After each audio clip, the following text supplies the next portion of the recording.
दीर्घ एक मास ব্যাপী রাতাবাড়ি দারুল কিরাত সেন্টার আয়োজিত কিরাত মাহফিলের দ্বারা বা আমাদের এলাকার যত ছোট ছোট বাচ্চারা যেভাবে কমিটি এবং শিক্ষক যারা হুজুর যারা আছেন তারা তাদের অপ্রাণ চেষ্টা দিয়া এই এক মাস ব্যাপী এই প্রোগ্রামকে সুন্দর এবং সুফলিত করার লাগিয়া যে অপ্রাণ চেষ্টা চালাইছেন তানতানরে আমি ধন্যবাদ জ্ঞাপন করিয়া আর যে আয়োজক কমিটি আছেন তানতানের এই অপ্রাণ চেষ্টা এবং ভবিষ্যতে আরো আশাবাদী যাতে আরো বড় ধরনের এরকম প্রোগ্রাম যাতে আমরা ইয়ারলি হোক বা 6 মান্থলি হোক যাতে আমরা করি।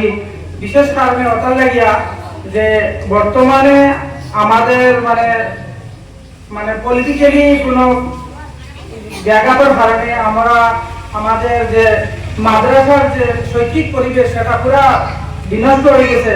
তার লাগিয়া আমরা গার্জিয়ান এবং সচেতন মহলের সবথেকে গুরুত্বপূর্ণ যে আমরা আমাদের ছোট ছোট বাচ্চাদের যাতে আমরা দিনই তালিম দিতে পারি। কারণ দিনই তালিম দিলে সে ভবিষ্যতে গিয়া কোন ধরনের মানুষ হইব বা সমাজে কিভাবে তার চাল চলন থাকবো এটা কিন্তু একদম বেস লেভেল থেকে মানুষের শিখতে লাগে।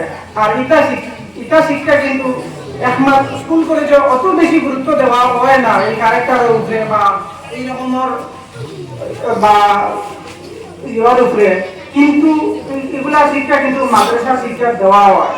এবং যারা আমার বন্ধুরা যারা উপস্থিত আছেন তারা এই সম্বন্ধে আরো ভালো জানবা।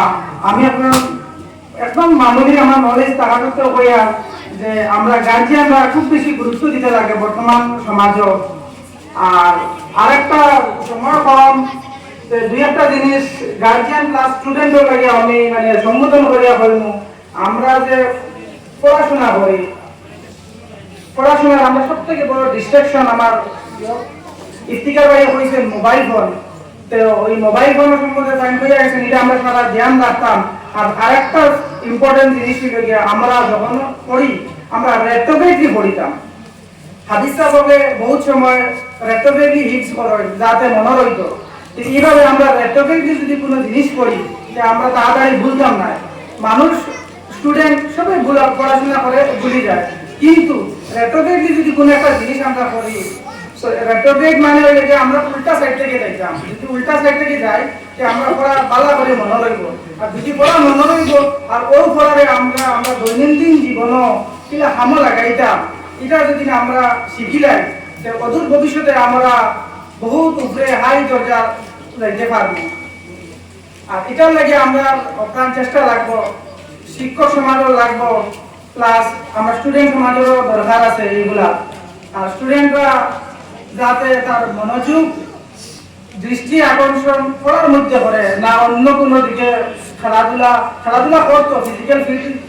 ফিজিক্যাল মেন্টাল এগুলো ইকুয়ালি ইম্পর্টেন্ট। তো এটা লাগে আমরা সব গার্জিয়ান এবং স্টুডেন্টরা সব খেয়াল রাখতাম।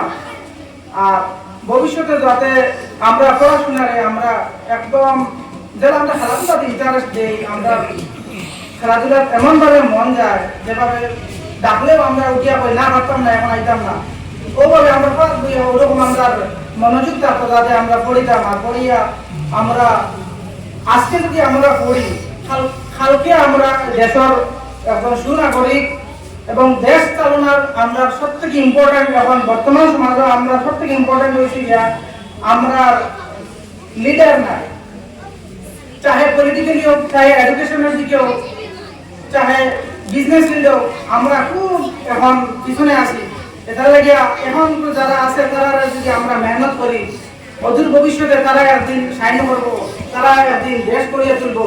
আর দেশ গড়লে আমরা আগে দিয়ে যাইতে পারবো, বিশ্বের সামনে আমরা নাম থাকবো, ইন্ডিভিজুয়াল তো নাম থাকবো আর সামগ্রিকভাবে আমরা নাম থাকবো। তো একদম সংক্ষিপ্ত কিছু আমার বক্তব্য ওখানে শেষ করলাম।